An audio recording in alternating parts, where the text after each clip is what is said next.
আমরা অনেকে মসজিদে এসে দুনিয়ার যত কাজ আছে সবগুলো সমাধান করি মসজিদে না। একান্ত প্রয়োজন হলে মসজিদের মূল অংশ বাদ দিয়ে মসজিদের আশপাশে যদি কোনো আলাদা রুম থাকে, বারান্দা থাকে, জায়গা থাকে, সেখানে গিয়ে আমরা পরামর্শ করব। মসজিদে শুধুমাত্র মসজিদ সংক্রান্ত ধর্মীয় বিষয় ব্যতীত অন্য কোনো ধরনের আলাপ আলোচনা, সভা সমাবেশ, বৈঠক করা যাবে না। মসজিদের এটা পবিত্রতা। বড় গলায় আওয়াজ করা যাবে না। ছোট বাচ্চারা কথা বলবে, তাদেরকে ধমকির সুরে বলা যাবে না, হেই হুত করা যাবে না। আমরা মসজিদে বাচ্চা আনার ক্ষেত্রে ঝগড়া করে ফেলি মসজিদে, এই মাসালাও বলা দরকার। সুরেলা ওয়াজ তো সবসময় হয়, মাসালার ওয়াজ কম হয়। তো মসজিদে কোন ধরনের বাচ্চাকে আমরা আনবো, কোন ধরনের বাচ্চাগুলো আনবো না, এই বিষয়টা জেনে নিলে কেউ বলবে না আমরা বিদেশে গেছি বাচ্চাদেরকে কিছু বলে না, আবার কেউ বলবে না যে ছোটো ছোটো বাচ্চাদেরকে এনে কেন মসজিদে প্রস্রাব করতে দিচ্ছ কেন, এটাও বলবে।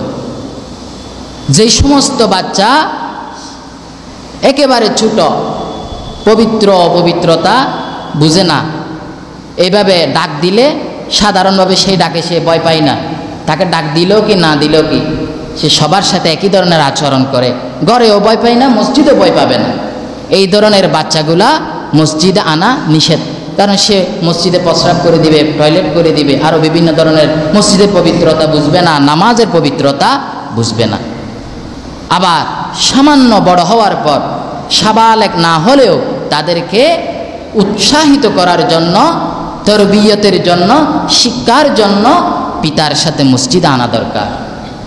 এখন আমরা করি কি, বড়গুলা এখানে যাদের বুদ্ধি হয়েছে এরা এখানে রোডের মধ্যে ঘোরাঘুরি করে, কাউকে একটা সালামও দেয় না।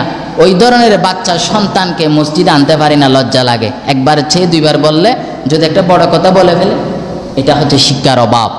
ওদেরকে মসজিদে নিয়ে আসবো, একেবারে ছোট বাচ্চা মসজিদে নিয়ে আসবো না, এদের কারণে অন্যদের নামাজের ক্ষতি হবে।